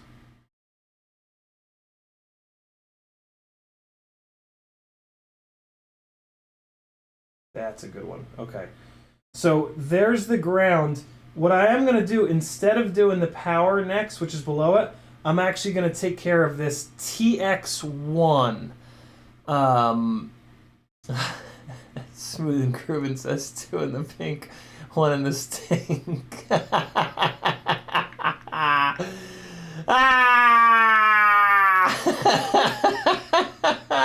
haven't heard that in fucking forever. I need TX1. What is TX? Yellow is TX. Okay. Yellow is TX. So let me clean up. Jesus Christ. Let me clean up the yellow wire here real quick. Ouch, I just burned myself. And just get it a little bit straighter here. Jesus Christ, smoothing. It's good stuff right there. Good, wholesome Sunday content for you. Now I might as well get the green one all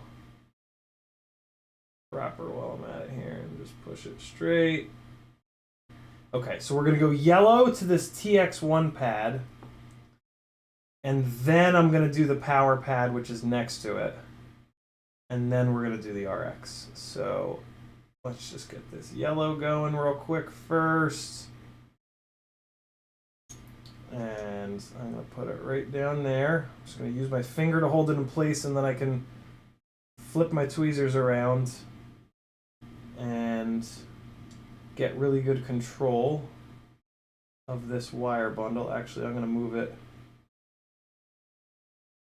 over a little bit here. Okay, there we go. So since these pads are so small, I'm actually going to cut a little bit off of this. And there's the little bit that I cut off. All right, that's going to be a lot cleaner. Okay. Get this guy down here.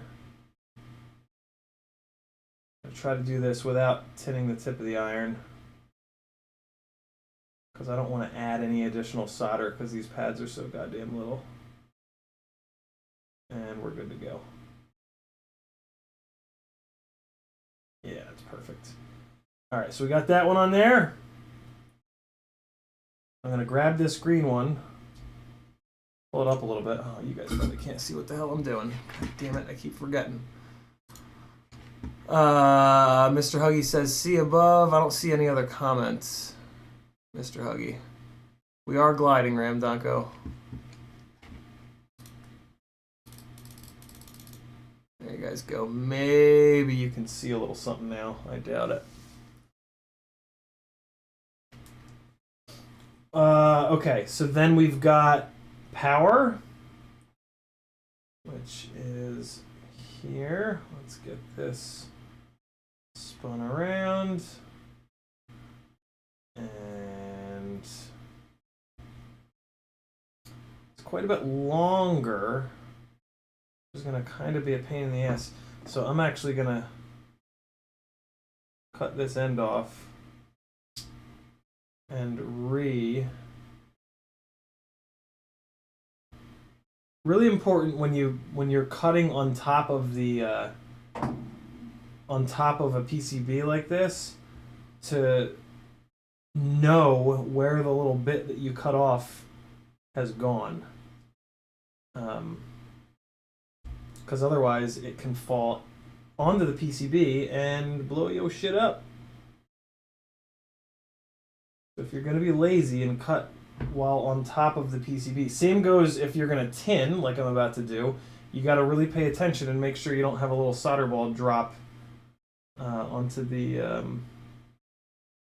PCB.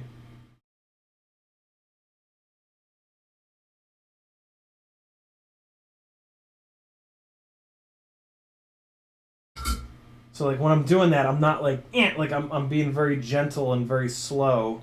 That's going to prevent the solder ball from falling. But also, you also just want to be like staring right at it, so that if a solder ball does fall down, you'll see it, and then you can get it off. All right, now we're going to get this 5-volt wire on here.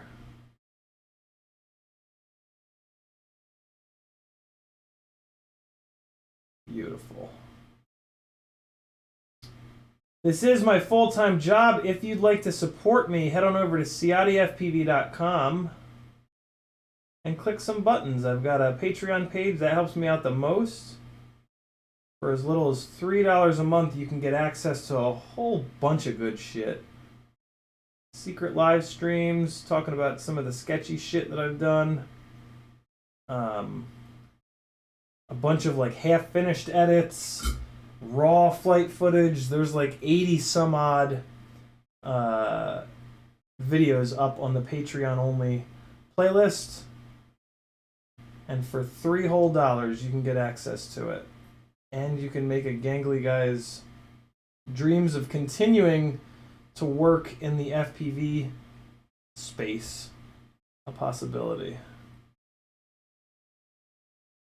And then we've got our RX, which is going to go down here. This is the pad that is going to be kind of obscured by this rubber grommet, which is why I haven't put the rubber grommets on yet.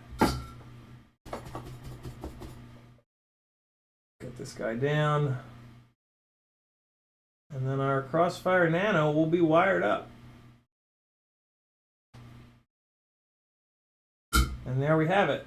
4 shiny little nice and smooth solder joints. Just use my fingernail to kind of push on the solder joints, make sure that they don't immediately shit the bed. And yeah, we're looking really good. So Crossfire is all wired up.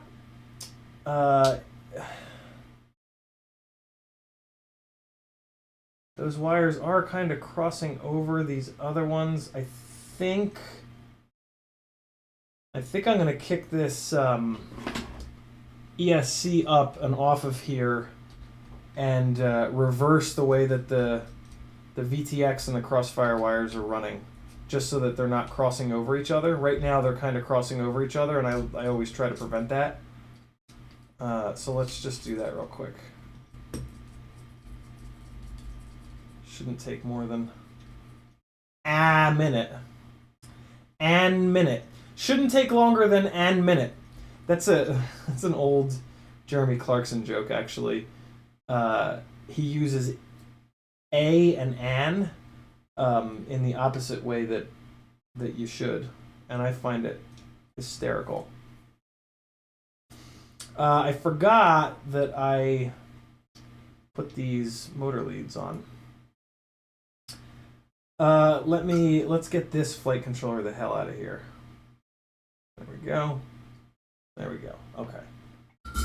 So now we've just got the video out and the smart audio to hook up, as well as the power and ground for the microphone.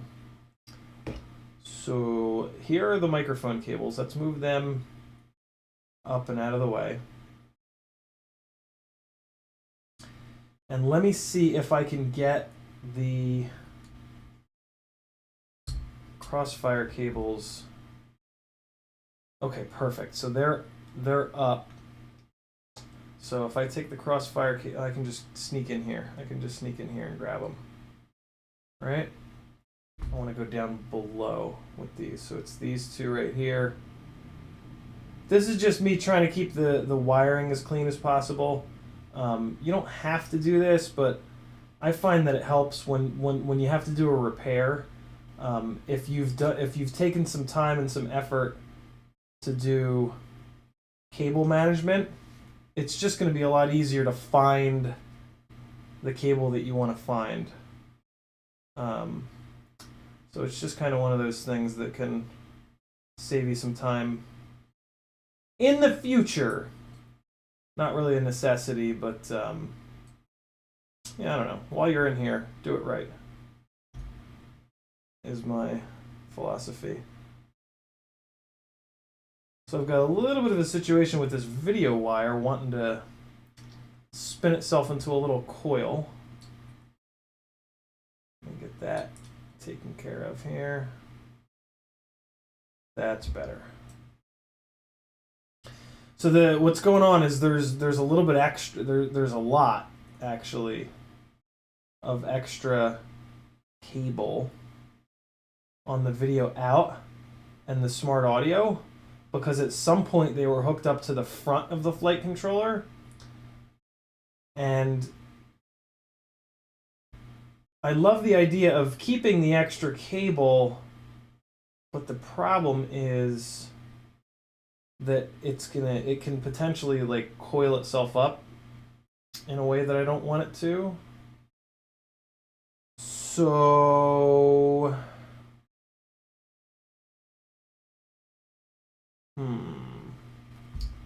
Really tempted to cut it a little bit shorter.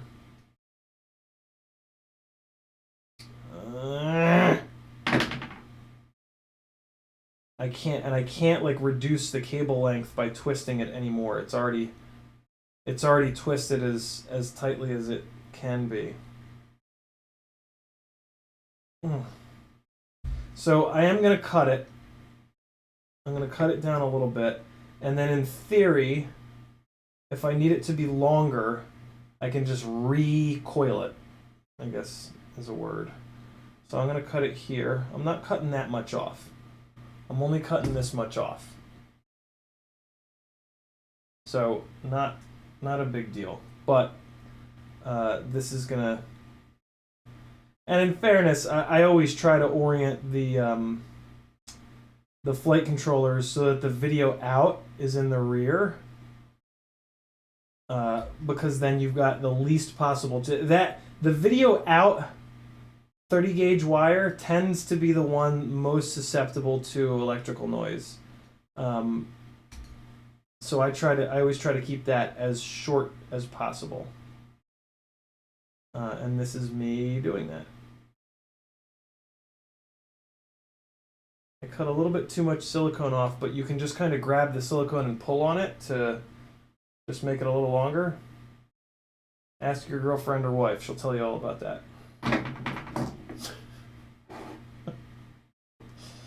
All right, let's tin these guys, blap them down on the pads, and then we're going to blap the 5-volt and ground from the microphone. And then we'll be done. Again, we'll be done yet again. Soldering iron came down to standby mode, so let's give it a second to heat back up. In the bin. Thanks for dropping the Linktree link, CMYK. Ramdanko says, "Where's the zoom goggles?" I don't know what that is. I don't know what zoom goggles are.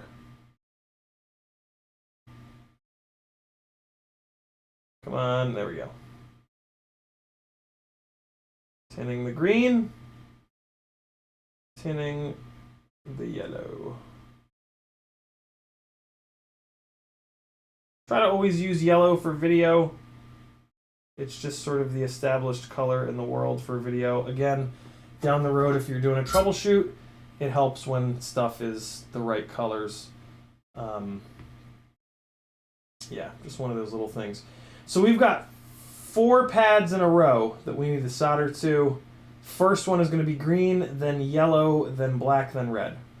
So let's get it going. Let me find a clever little spot where I can balance this flight controller.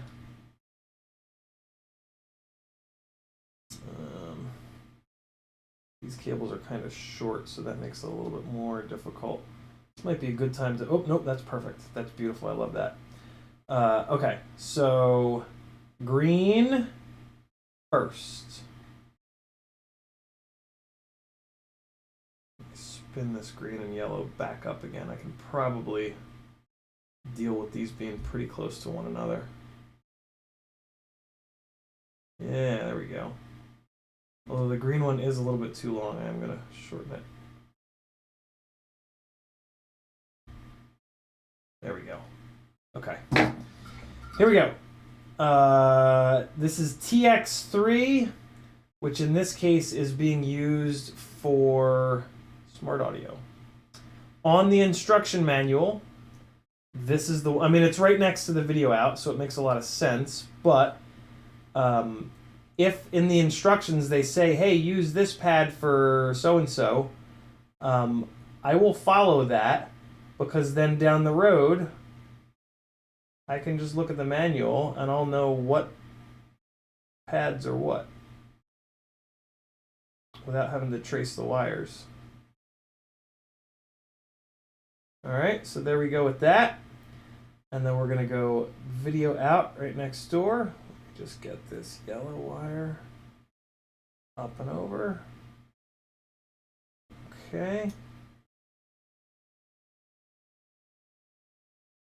All right.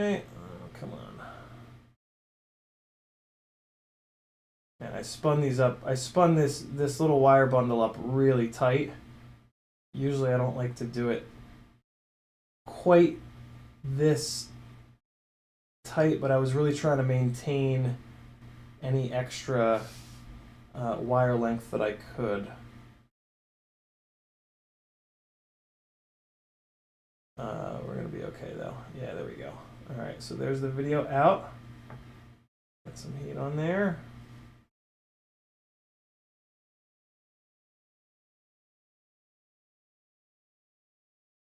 There we go. And then we need ground and power for this little microphone. It's funny that this, like, since this is like the freestyle basher rig, this rig, like, I doubt that I'll ever use the microphone on this rig. The rigs with the mics, I want them to be like my cinematic rigs. But I mean, whatever. The microphones are easy to put on here. If it gets used once, it was worth the couple dollars that it cost, and the couple minutes that it took to get it set up. So it's fine.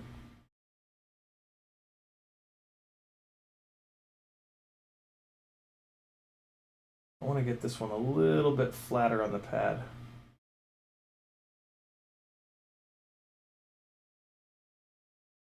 But the solder won't melt. Come in again.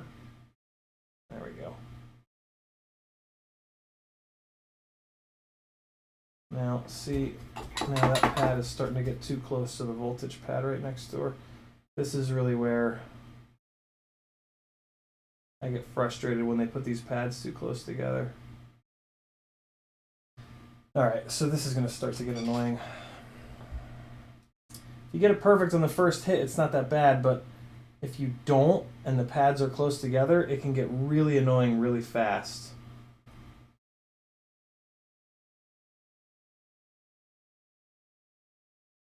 Come on. There we go. Okay, so. All right. Pads are now looking a little better. This ground wire is so short that I just can't get it to kind of turn the corner here. Let me push these guys down and out of the way as much as I can. Move these guys over and push these guys down. Hey, there we go. That's going to be a little better. Yeah, that's going to be a little better. Okay, and this thing's a little too long, so let me just chop a tiny little bit off. Of the end here. And there's that little bit that I chopped off. Okay, let's try this again. Yeah, when these pads are this small, like, the margin for error is like nothing. And like, it's annoying, like, I'm not gonna lie. I really don't like when the pads are this small. Especially because, like, if I'm having a little bit of trouble with it, that means that somebody new is gonna have a lot of trouble with it, and that sucks. But if this flight controller is durable, then I'm probably willing to overlook that. And so here we go. Here all the problems begin. It's bridging to the pad next door. Yeah, I mean, this is really, really difficult. God damn it.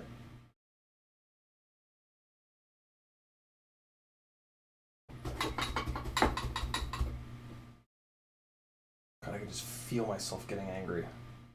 I could just feel the rage rhino starting to run around in my head.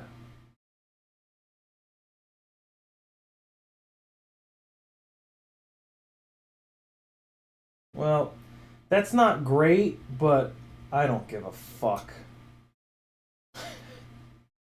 I'm over it. I just want this done at this point. This is whatever. It's just the microphone. If it, it's whatever. It's fine. It's fine. It's fine. It's fine. It's fine. It's fine. It's fine. Guys, it's fine.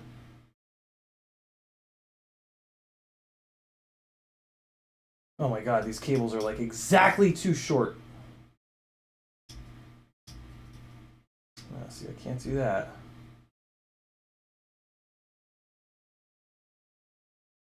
That might work.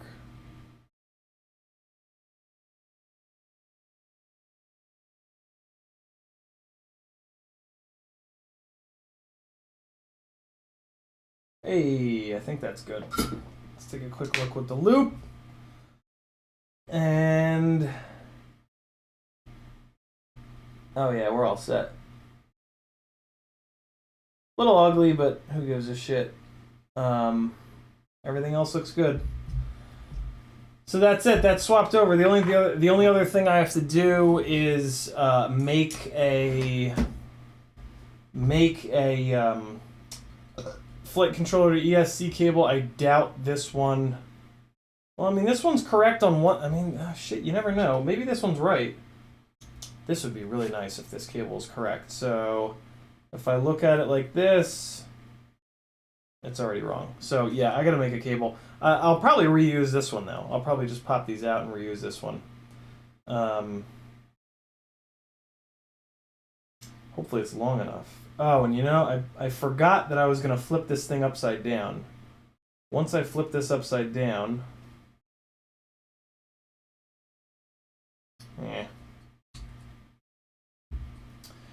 once I flip this upside down, the routing of these cables is going to be a little different. But oddly enough, the routing of these cables actually gets better when I flip this thing upside down. Well, that's pretty nice. Okay. That is a happy little accident. Cool. I love it.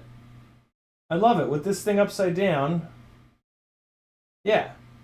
That's a better routing of those cables. Look at that. Okay, cool. So I just need to put the grommets on, make an ESC to flight controller cable, and maybe this shit won't catch on fire this time.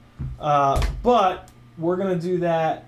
I'm going to do that either during the day tomorrow or maybe on tomorrow night's stream because it is after 5. And I'm what the hell?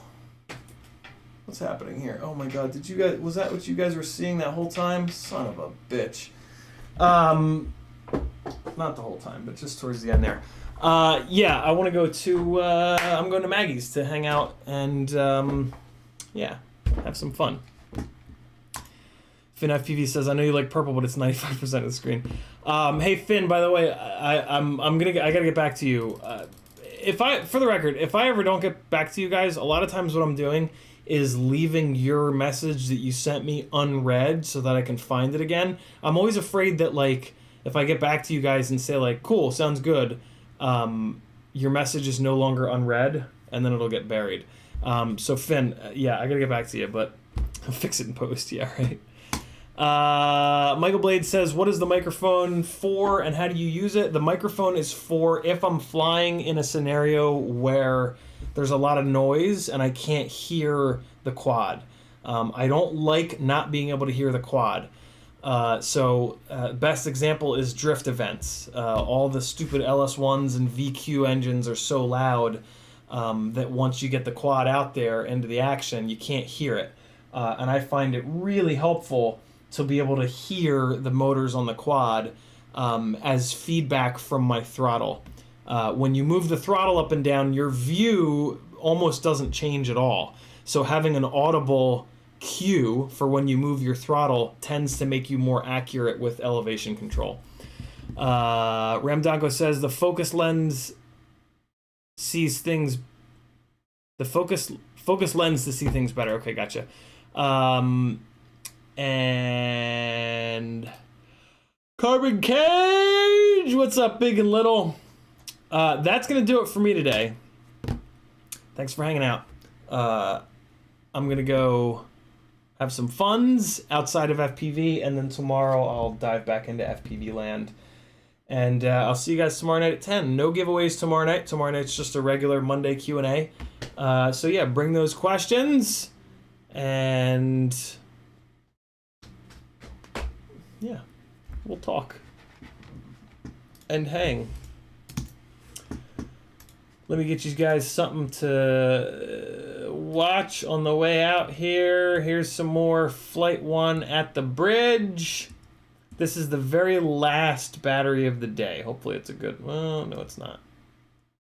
There it is. Last battery of the day at the bridge, one of my favorite spots to fly. It's in Charleston. This might not be the F1 rig. I don't know what rig this is, but it's from a different GoPro. You'll know pretty quick if it's a Betaflight rig because the footage will actually look good. Thanks for hanging, guys. Let me get some Epidemic sounds going. Oh, this is the KISS rig. Well, this will be kind of cool. I found KISS to be a little bit better than Flight 1 in terms of flight performance. So you can make your own decision on that in a moment here. The sun had also come down a little bit, so the footage is going to look better. But yeah, I don't know, you'll see. Thanks for hanging out, guys. I will see you tomorrow night. Man, the prop wash is worse on the KISS rig, though. Here you go. Draw your own conclusions. Love ya!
This is the